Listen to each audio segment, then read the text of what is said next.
A very good morning to all of you. मैं कुणाल आप सभी का हमारे लर्निंग प्लेटफॉर्म कुणाल से इंस्पायरिंग में स्वागत करता हूं। आप सभी लोग इस वीडियोस को काफ़ी देख रहे हैं, काफ़ी पसंद कर रहे हैं करंट अफेयर सेशन को, और शायद जो बाकी वीडियोस हैं उनके कंपैरिजन में आपका सबसे ज़्यादा प्यार करंट अफेयर वाली वीडियोस को ही मिल रहा है। तो उसी तरह से हम भी अब अलग अलग एफर्ट्स कर रहे हैं ताकि आपके लिए अच्छे से अच्छा कंटेंट प्रेजेंट किया जा सके। तो उसी की तरह आज हम कुछ नए टॉपिक लेकर के आए हैं। आज के टॉपिक्स को समझ लेते हैं। आज के हमारे वैसे तो जो इंपॉर्टेंट टॉपिक हैं वो दो ही हैं, fit India mission and regional rapid transit system. लेकिन इसके अंदर ये टॉपिक ऐसे हैं जो अपने आप में काफ़ी सारी चीज़ों को समाये हुए हैं। तो जब हम यह टॉपिक पढ़ेंगे तो वहीं हम फिट इंडिया मिशन के अंदर कई अन्य चीज़ें जैसे कि IDBI, federal future, fearless champion challenge को भी पढ़ने वाले हैं। साथ ही हम भारतीय एथलेटिक्स संघ के बारे में जानेंगे। साथ ही साथ फिट इंडिया मिशन के समय क्या क्या घोषणाएं हुई थी उसको भी समझेंगे, प्लानिंग क्या थी, उद्देश्य वगैरह क्या है इसको लेकर के। वहीं जब हम रीजनल रैपिड ट्रांजिट सिस्टम को पढ़ेंगे तो उसके साथ ही साथ यह भी ज़रूरी है हमारे लिए कि हम एशियाई विकास बैंक यानी कि एडीबी को भी साथ साथ पढ़ते चलें। और लास्ट में हमारा जो टॉपिक है वह है अंतर्राष्ट्रीय साक्षरता दिवस यानी कि इंटरनेशनल लिटरेसी डे। तो इसको भी हम लास्ट में पढ़ने वाले हैं। तो सबसे पहले टॉपिक को हम शुरू कर लेते हैं, यानी कि सबसे पहले हम जानते हैं फिट इंडिया मिशन के बारे में और यह चर्चा में क्यों बना हुआ है। दरअसल पिछले साल यानी कि सन 2019 में प्रधानमंत्री नरेंद्र मोदी ने इंदिरा गांधी स्टेडियम से ही फिट इंडिया मिशन की घोषणा की थी। उन्होंने यह घोषणा स्पोर्ट्स डे के दिन की थी। नेशनल स्पोर्ट्स डे हम मनाते हैं 29 अगस्त को मनाते हैं, मेजर ध्यानचंद जी के जन्मदिवस के उपलक्ष्य में। तो अभी हम बहुत सारी वीडियोस में कई बार हम स्पोर्ट्स डे को बीच में लेकर के आए हैं और काफ़ी सारी चीज़ें जानी हैं। तो यह भी वहीं से ही लिंक्ड है। तो पिछले साल स्पोर्ट्स डे के दिन प्रधानमंत्री नरेंद्र मोदी ने फिट इंडिया मिशन की घोषणा की थी। दरअसल इंडिया में चीज़ें थोड़ी बदल रही हैं, सभी लोग टेक्नोलॉजी की ओर बढ़ रहे हैं। तो कहीं ना कहीं जो लोग हैं वो अपनी फिटनेस को नज़रअंदाज करते जा रहे हैं। तो इसीलिए सरकार के द्वारा यह मिशन लाया गया है। तो इस साल हमारे देश के अंदर फिट इंडिया मिशन की पहली वर्षगांठ यानी कि फर्स्ट एनिवर्सरी मनाई जा रही है, जिसके तहत कई अलग अलग चीज़ें कर रहे हैं। जैसे कि 29 तारीख को एक साल पूरा हो गया था, तो 29 तारीख के बाद से ही हमारे देश के अंदर IDBI federal future fearless champion challenge चल रहा है, जिसके अंदर यह उम्मीद की जा रही है कि लगभग लगभग 15,000 से ज़्यादा देश के लोग और विदेश के लोग शामिल होंगे इसके अंदर। वहीं अब एक नई चीज़ देखने में सामने आई है और यह चर्चा में बहुत ज़्यादा बन गया है कि अब 13 सितंबर से 27 सितंबर तक हमारे देश के अंदर दैनिक फिटनेस अभियान शुरू हो रहा है, यानी कि डेली फिटनेस मिशन चालू कर दिया जा रहा है। इसके अंदर सभी लोगों से यह उम्मीद की जा रही है कि वो per day minimum 2.5 kilometres and maximum 10 kilometres वो दौड़ें उसके अंदर। तो यह मिशन अब शुरू कर दिया गया है। साथ ही साथ यहाँ पर एक महत्वपूर्ण बात यह भी है कि जो हमारे हिमा दास है, जो रेसर है, इंडियन रेसर, अब वो भी इसमें पार्टिसिपेट करेंगी और वो लोगों को प्रोत्साहित करेंगी इस फिटनेस मिशन के लिए। साथ ही साथ नीरज चोपड़ा जो भाला फेंकने वाले एथलीट है हमारे, वहीं साथ है पुलेला गोपीचंद, यह हमारे बैडमिंटन के सीनियर कोच है। तो यह तीनों लोग भी अब इस दैनिक फिटनेस मिशन के अंदर शामिल हो रहे हैं और कहीं ना कहीं लोगों को यह बहुत ज़्यादा प्रोत्साहित करेंगे फिटनेस के लिए और डेली एक्सरसाइज वगैरह के लिए। अब ये प्रोत्साहित करने के लिए आ रहे हैं। पूरे के पूरे जो दैनिक फिटनेस अभियान है उसमें यह रहने वाले हैं। तो साथ ही साथ जैसे कि हम जानते हैं कि IDBI federal future fearless champion चल रहा है हमारे देश के अंदर, तो इसमें सभी लोग पार्टिसिपेट कर रहे हैं और अपनी डिटेल्स जो हमारी इंडियन गवर्नमेंट की वेबसाइट है उसके ऊपर अपनी भेजते हैं डेली। तो यह जो अब तक ये सारे कार्यक्रम चल रहे हैं, इस साल ये कार्यक्रम भारतीय एथलेटिक्स संघ की सहायता से एनईबी स्पोर्ट्स के द्वारा आयोजित किए जा रहे हैं। यहाँ पे हमारे लिए यह दोनों भी ज़रूरी है। ये भारतीय जो एथलेटिक्स संघ है यह भारतीय एथलीट्स की चीज़ों को देखता है, उनके विकास के लिए उनके आगे के कार्यक्रम के सभी चीज़ें निर्धारित करता है। वहीं अगर हम एनईबी स्पोर्ट्स की बात करें तो एनईबी स्पोर्ट्स एक प्राइवेट लिमिटेड कंपनी है और जो इसका मुख्य उद्देश्य होता है, इसका मुख्य उद्देश्य पर्यावरण को ध्यान में रखते हुए स्पोर्ट्स को बढ़ावा देना होता है। साथ ही साथ यह भी ध्यान रखता है कि लोगों की जिंदगी के अंदर पर्यावरणीय महत्व को भी धीरे धीरे बढ़ाया जा सके और लोगों की दिनचर्या को पर्यावरण के अनुकूल बनाया जा सके। तो यह मुख्य काम यह चीज़ें देखता है। तो यह सभी चीज़ें बहुत ज़्यादा इंपॉर्टेंट थी हमारे लिए जाननी, और यह सभी चीज़ें अब करंट अफेयर में बहुत ज़्यादा घुल मिल गई है और डेली इश्यूज अब बनी हुई, क्योंकि यह मिशन लगातार चल रहा है फिट इंडिया मिशन की फर्स्ट एनिवर्सरी के तौर पर। वहीं साथ ही साथ यह भी जानना ज़रूरी है कि जब पिछले साल नरेंद्र मोदी ने फिट इंडिया मिशन को लॉन्च किया था, इसकी घोषणा कर दी थी, उस समय उन्होंने यह बताया था कि यह जो मिशन है यह 4 सालों के लिए तय किया गया है और साथ ही साथ 4 सालों की इसकी थीम भी उसी समय डिसाइड कर ली गई थी। तो इसकी थीम्स पे बात कर लेते हैं। सन 2019 से 20 के लिए इसकी जो थीम थी वह थी फिजिकल फिटनेस, यानी कि 19 से 20 के दौरान में सभी लोग फिजिकल फिटनेस की ओर ध्यान देंगे। वहीं सन 2020 से 21 में सभी लोग अपनी खाने की आदतों को सुधारेंगे और अपने जो खाने हैं वो सभी पर्यावरण के अनुकूल बनाएंगे, यानी कि अच्छा भोजन वह सभी लोग ग्रहण करेंगे, यानी कि ग्रीन वेजिटेबल्स को प्राथमिकता ज़्यादा देंगे। वहीं कहीं ना कहीं जो फास्ट फूड वगैरह है उसको अवॉइड करेंगे। यह मिशन है अब 2020 से 21 के लिए। वहीं अगर 21 से 22 की मिशन की बात की जाए तो वह है पर्यावरण अनुकूल जीवन शैली। जैसे कि हम आजकल देख रहे हैं हमारा जो जीवन शैली है वो पर्यावरण के बिल्कुल भी अनुकूल नहीं है, यानी कि बहुत सारे लोग एक्सरसाइज को अवॉइड कर देते हैं, मॉर्निंग वॉक्स को अवॉइड कर देते हैं। वहीं कहीं ना कहीं बहुत सारे जो लोग हैं वो टेक्नोलॉजीज को प्राथमिकता देते हैं, यानी कि वो कहीं भी जाते हैं छोटी छोटी जगह के लिए भी, बड़ी से बड़ी चीज़ के लिए भी वाहनों का प्रयोग ज़्यादा करते हैं। तो कहीं ना कहीं ये सभी चीज़ें पर्यावरण के प्रतिकूल है। तो इसीलिए 2020 से 21 से 22 का जो मिशन है वह पर्यावरण अनुकूल जीवन शैली को लेकर के है। वहीं जो चौथा साल रहेगा सन 2022 से 23 का, उसका जो मिशन है वह रहेगा अच्छा स्वास्थ्य और जीवन शैली। तो यह चारों साल के मिशन तय किए हुए हैं और यह थीम्स यही चलेंगे चारों साल। तो अब एक साल हम पूरा कर चुके हैं 19 से 20 वाला, यानी कि फिजिकल फिटनेस का जो समय था वो खत्म हो गया।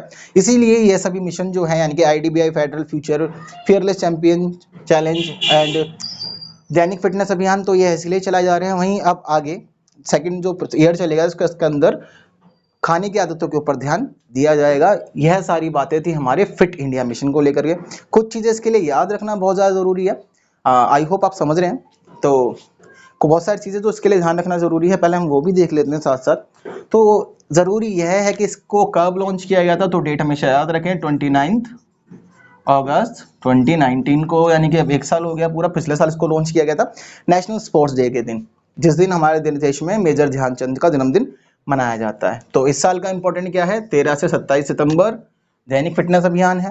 वहीं हिमा दास, नीरज चोपड़ा और पुलेला गोपीचंद इसमें पार्टिसिपेट कर रहे हैं।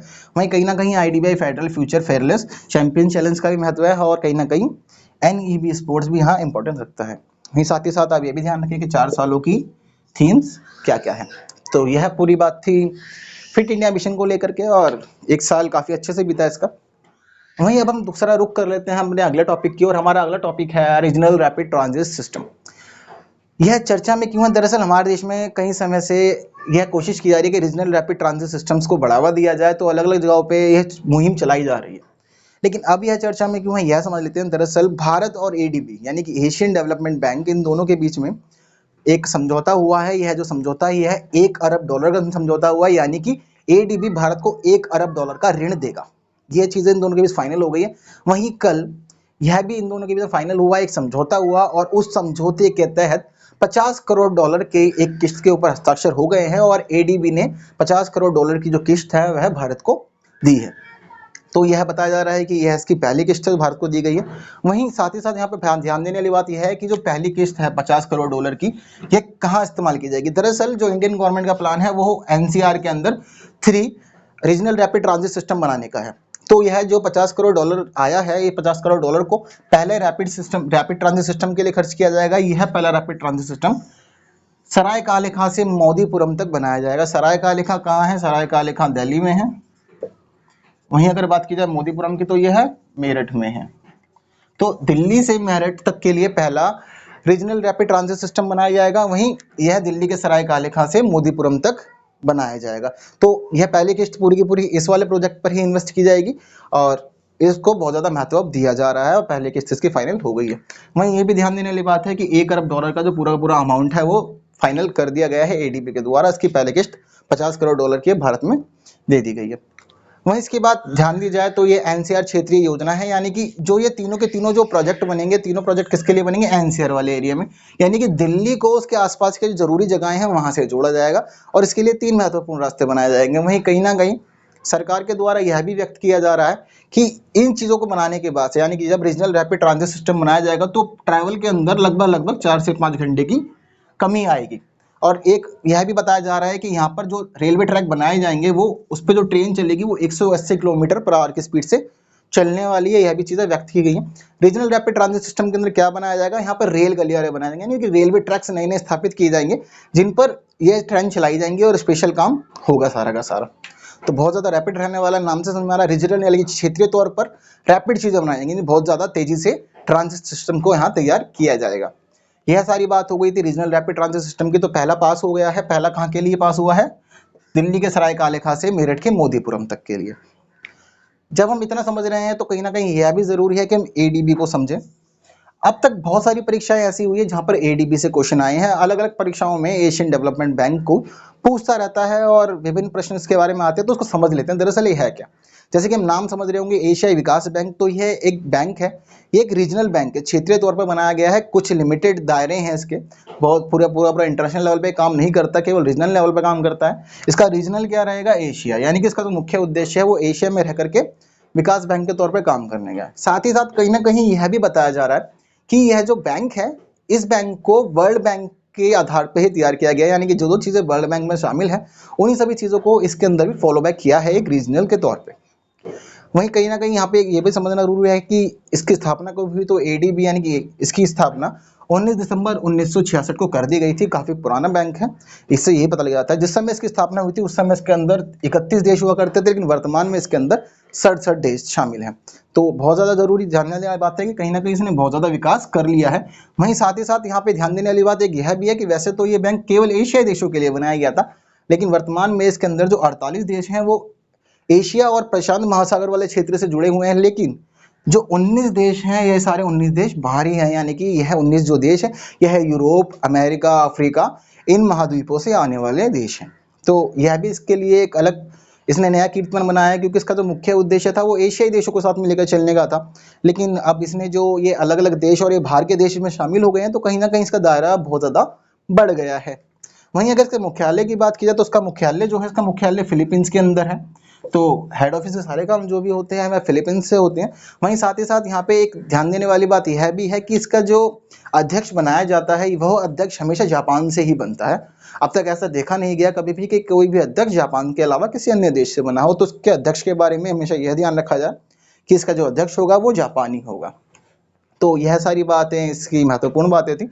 तो इस टॉपिक के अंदर हमारे लिए जानना जरूरी है कि रीजनल रैपिड ट्रांजिट सिस्टम को भारत में बढ़ावा दिया जा रहा है, वहीं कहीं ना कहीं यह दिल्ली एनसीआर से पूरी तरह से जुड़ा हुआ है। और किस्त जो थी इसके अंदर $1 अरब फाइनल हुआ है, उसकी पहली किस्त $50 करोड़ की दे दी गई है। तो जो पहला बनाया जा रहा है ये दिल्ली के सराय काले खां से मोदीपुरम तक के लिए बनाया जा रहा है। और थोड़ी थोड़ी बातें हमने यहाँ पर एडीबी के बारे में भी जान ली है। तो ये सभी इंपॉर्टेंट टॉपिक्स हैं इस टॉपिक के। तो अगले टॉपिक समझते हैं। हमारा अगला जो टॉपिक है वह है अंतर्राष्ट्रीय साक्षरता दिवस, यानी कि इंटरनेशनल लिटरेसी डे। तो जैसा कि हम समझ पा रहे होंगे, इंटरनेशनल है तो जाहिर सी बात है ये पूरे वर्ल्ड में मनाया गया है, केवल इंडिया में ही नहीं मनाया गया। वहीं साथ ही साक्षरता को लेकर के है, यानी कि लिटरेसी को लेकर के यह डे मनाया जाता है। तो यह डे क्यों मनाया जाता है यहाँ पे यह भी समझना बहुत ज़्यादा जरूरी है।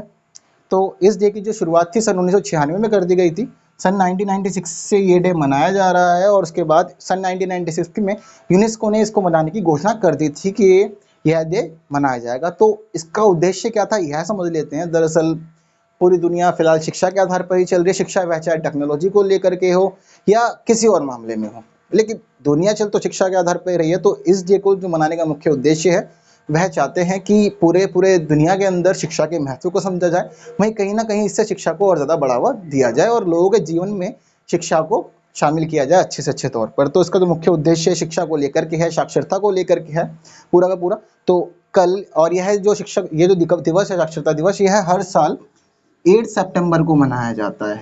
आज 9 सितंबर है, यानी कि कल यह दिन पूरे वर्ल्ड में मनाया गया है। तो इंटरनेशनल लिटरेसी डे बन गया है। तो हर साल इसकी एक अलग थीम होती है।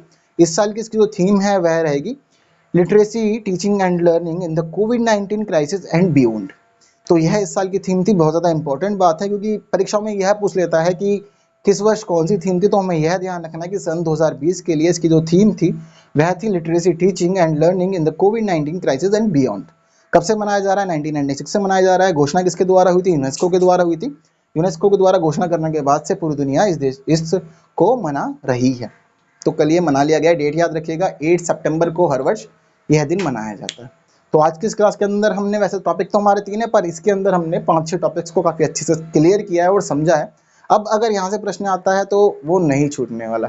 तो वीडियो को लाइक करके जाइए। चैनल को सब्सक्राइब नहीं किया, सब्सक्राइब करके बेल बटन दबाइएगा, ताकि आपको ऐसी ही वीडियोज़ की नोटिफिकेशन लगातार मिलती रहे।